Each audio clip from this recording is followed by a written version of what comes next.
sea level is generally used to refer to mean sea level, an average level for the surface of one or more of Earth's oceans from which heights such as elevations may be measured. MSL is a type of vertical datum, a standardized geodetic reference point, that is used, for example, as a chart datum in cartography and marine navigation, or, in aviation, as the standard sea level at which atmospheric pressure is measured in order to calibrate altitude and, consequently, aircraft flight levels. A common and relatively straightforward mean sea level standard is the midpoint between a mean low and mean high tide at a particular location. Sea levels can be affected by many factors and are known to have varied greatly over geological timescales. The careful measurement of variations in MSL can offer insights into ongoing climate change, and the current rise in sea levels has been widely quoted as evidence of ongoing global warming. The term above sea level generally refers actually to above mean sea level.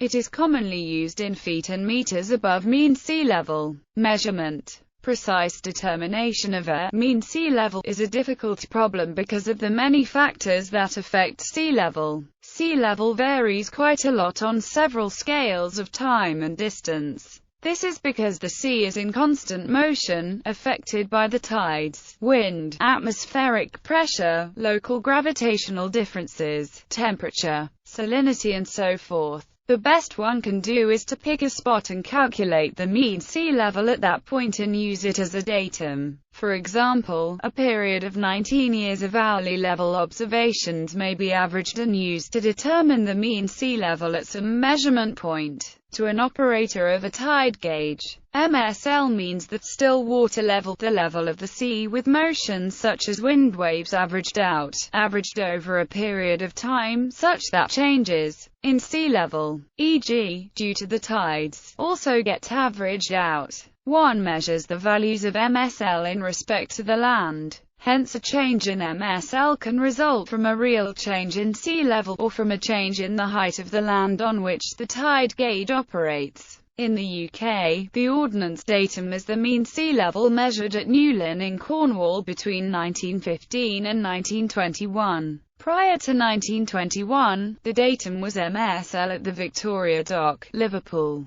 In France, the Marégraphie in Marseille measures continuously the sea level since 1883 and offers the longest collapsed data about the sea level. It is used for a part of continental Europe and main part of Africa as official sea level. Elsewhere in Europe, vertical elevation references are made to the Amsterdam Pile elevation, which dates back to the 1690s. Satellite altimeters have been making precise measurements of sea level since the launch of TOPEX Poseidon in 1992, a joint mission of NASA and CNES. TOPEX Poseidon was followed by JASON-1 in 2001 and the Ocean Surface Topography mission on the JASON-2 satellite in 2008. Height above mean sea level. Height above mean sea level is the elevation or altitude of an object, relative to the average sea level datum. AMSL height is used extensively in radio to determine the coverage area a station will be able to reach. It is also used in aviation, where some heights are recorded and reported with respect to mean sea level, and in the atmospheric sciences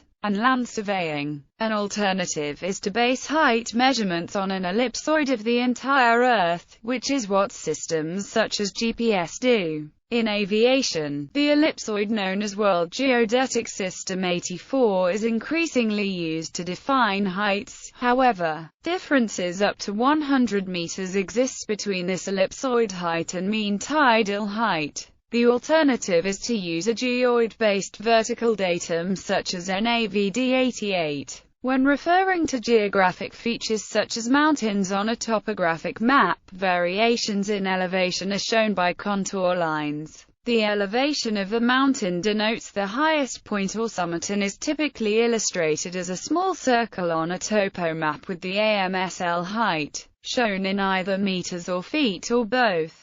In the rare case that a location is below sea level, the elevation AMSL is negative. For one such case, see Amsterdam Airport Schiphol. Difficulties in use to extend this definition far from the sea means comparing the local height of the mean sea surface with her level reference surface, or datum, called the geoid. In a state of rest or absence of external forces, the mean sea level would coincide with this geoid surface, being an equipotential surface of the Earth's gravitational field. In reality, due to currents, air pressure variations, temperature and salinity variations, etc., this does not occur, not even as a long-term average. The location-dependent, but persistent in time, separation between mean sea level and the geoid is referred to as ocean surface topography. It varies globally in a range of plus or minus 2 meters. Historically, adjustments were made to sea level measurements to take into account the effects of the 235 lunar month metonic cycle and the 223-month eclipse cycle on the tides, sea level and dry land. Several terms are used to describe the changing relationships between sea level and dry land. When the term a relative is used, it means change relative to a fixed point in a sediment pile. The term eustatic refers to global changes in sea level relative to a fixed point, such as the center of the Earth, for example as a result of melting ice caps. The term steric refers to global changes in sea level due to thermal expansion and salinity variations.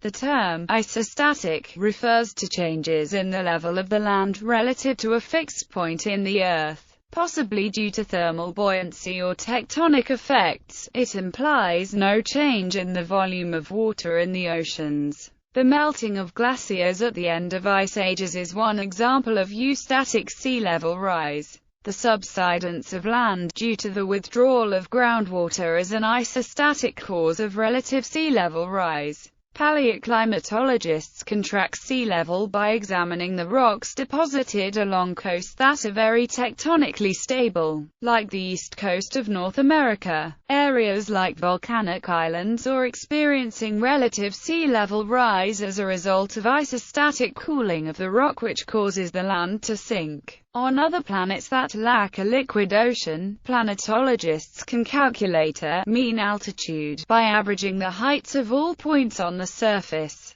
This altitude, sometimes referred to as a sea level, serves equivalently as a reference for the height of planetary features. Sea level change. Local and eustatic sea level. Local mean sea level is defined as the height of the sea with respect to a land benchmark, averaged over a period of time long enough that fluctuations caused by waves and tides are smoothed out. One must adjust perceived changes in LMSL to account for vertical movements of the land, which can be of the same order as sea level changes. Some land movements occur because of isostatic adjustment of the mantle to the melting of ice sheets at the end of the last ice age. The weight of the ice sheet depresses the underlying land, and when the ice melts away, the land slowly rebounds. Changes in ground-based ice volume also affect local and regional sea levels by the readjustment of the geoid and true polar wander. Atmospheric pressure, ocean currents and local ocean temperature changes can affect LMSL as well.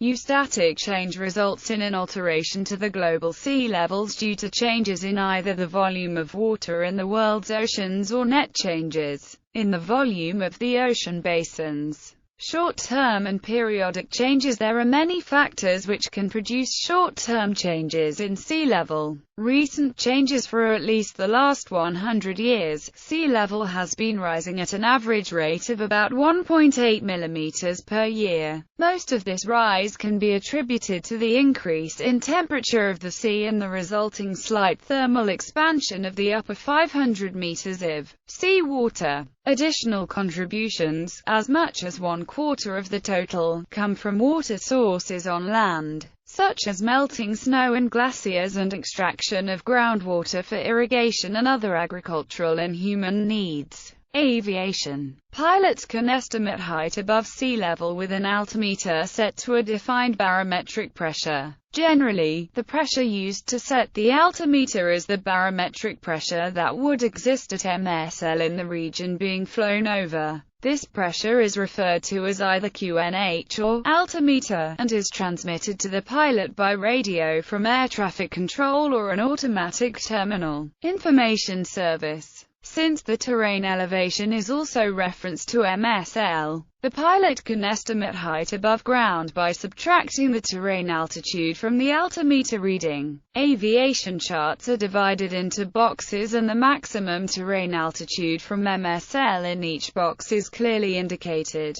Once above the transition altitude, the altimeter is set to the international standard atmosphere pressure at MSL, which is 1013.25 hectopascals or 29.92 INHG.